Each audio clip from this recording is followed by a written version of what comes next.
Mga kababayan, patuloy po ang pag-monitor natin sa papalapit at pagpasok ng Super Typhoon Inday sa atin pong Philippine Area of Responsibility. Ngayon po aalamin natin ang mga lugar na direkta nitong maaapektuhan, pati na rin ang mga lugar na posibleng itaas sa wind signal number 2 at number 3. Pero bago yan, huwag niyong kakalimutan na i-like, i-share yung ating update. Importante po ito ng sobra para malaman ho ng mga kababayan natin.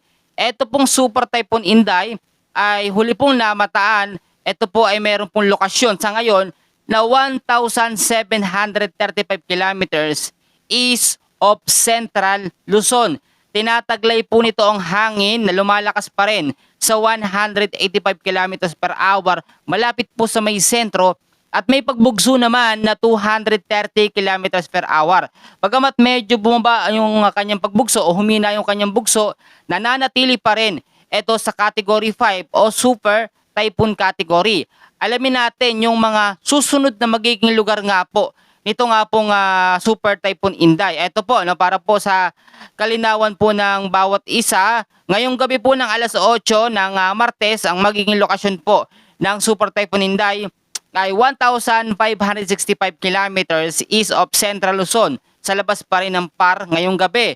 Pero bukas ho ng umaga, alas 5 ng umaga hanggang sa alas 8 ng umaga, papasok na ito sa ating Philippine Area of Responsibility na magkakaroon po ng lokasyon na 1,280 kilometers east of Central Luzon. Isang super typhoon category pa rin. Pagdating naman po bukas po ng alas 8 ng gabi, 1,085 kilometers east of Northern Luzon ang magiging lokasyon po ng Super Typhoon Inday. Ngayon, aalamin natin yung mga unang lugar na maaapektuhan po nito. Kung makikita nyo po sa ating forecast track, no, sa pagkilos po ng Super Typhoon, yung extension po ng kanyang hangin o yung tinatawag natin na radius o lawak po ng sirkulasyon ng kanyang hangin, umaabot na po sa 700 hanggang 800 kilometers yung distansya o lawak po, no? Kaya ang malaking bahagi po ng Luzon ay maapektuhan po ng trap o extension po ng hangin ng Super Typhoon Inday. Mataas ang tsansa din na itaas ang wind signal number 1 hanggang number 2 sa parte po ng Eastern Visayas. Gayon din dyan sa may North Luzon, mataas ang tsansa na itaas ang wind signal number 2 hanggang signal number 3. Hanggang signal number 3 lamang po yung pinakamataas na kategorya po na pwedeng itaas dito sa Super Typhoon dahil hindi po ito direktang maglalandfall. Ito po, alamin na muna natin yung tinatawag natin na heavy rainfall warning dahil po dito sa Bagyong Inday at gayon din sa lumalakas o patuloy na lumalakas na habagat. Asahan po natin, no, sa hapon po, bukas po, at sa mga susunod na mga araw, ang 50 to 100 mm sa dami ng pag-uulan sa may Batanes dahil yan sa extension ng Super Typhoon Inday. Meron din tayong heavy rainfall warning dahil sa habagat o southwest monsoon. Inaasahan ho, bukas ho ng hapon, meron tayong moderate to heavy rains na 50 to 100 mm sa dami ng pag-uulan dyan po sa may Sarangani. Bukas din ng hapon hanggang sa Thursday po ng hapon, meron tayong inaasahan na 50 to 100 mm sa dami ng pag-uulan sa Antique, dyan po sa may Negros Occidental, Sultan Kudarat. Thursday ng hapon hanggang sa Friday ho ng hapon, meron tayong 100 to 200 mm sa dami ng pag-uulan.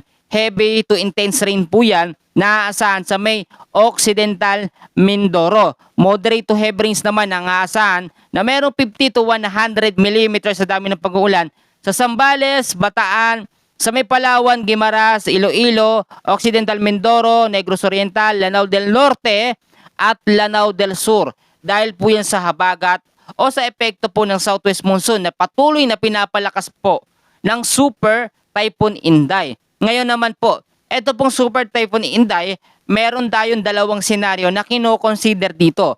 Yung unang senaryo ay pwedeng bumaba yung track niya, yung kanyang pinaka-lokasyon ng kakaunti. Diyan po sa parting norte po ng Luzon o sa may bandang North Luzon. Yung pangalawang senaryo, pwedeng mas lumayo pa ito sa ating Philippine landmass.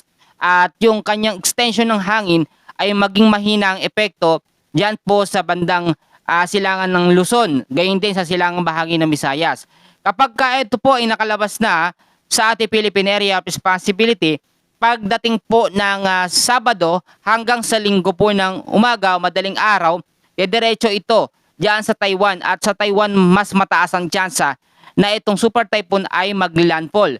Ngayon din ay naglabas po ang Pag-asa ng tinatawag po natin na forecast weather condition. Bukod kasi sa Super Typhoon Inday, ay meron din tayong iba't iba pang weather system. Ito po, ulitin ko ha, sa area ng Zamboanga Peninsula, sa PARMM, Lanao del Norte, Sultan Kudarat, Sarangani at South Cotabato, asahan ho natin lalo na po bukas ng hapon hanggang sa gabi ang cloudy skies with scattered rains and thunderstorms dahil po sa patuloy na epekto ng southwest monsoon o hanging habagat.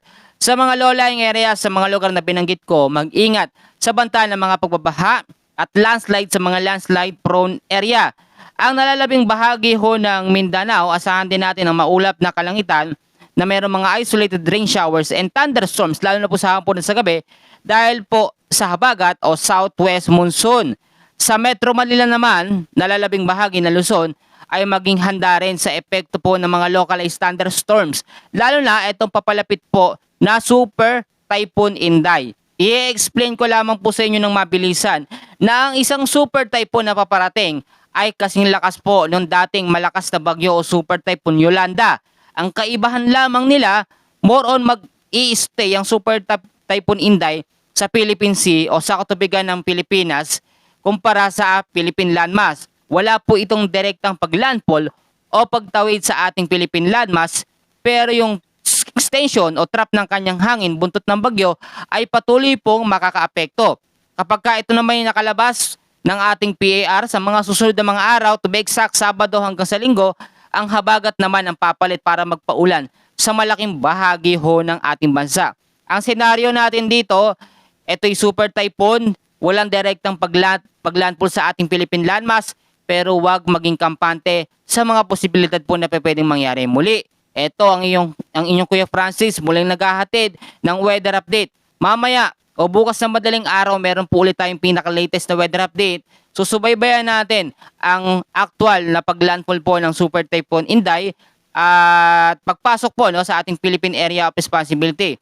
Yung landfall scenario naman na mangyayari dito sa ating Philippine landmass, medyo mas nagiging negative na. So ang tsansa, ito'y sa tubigan lamang o sa ating Philippine Sea. Yan po muna pinaka-latest natin sa lagay ng ating panahon. Maraming salamat at God bless po sa inyong lahat.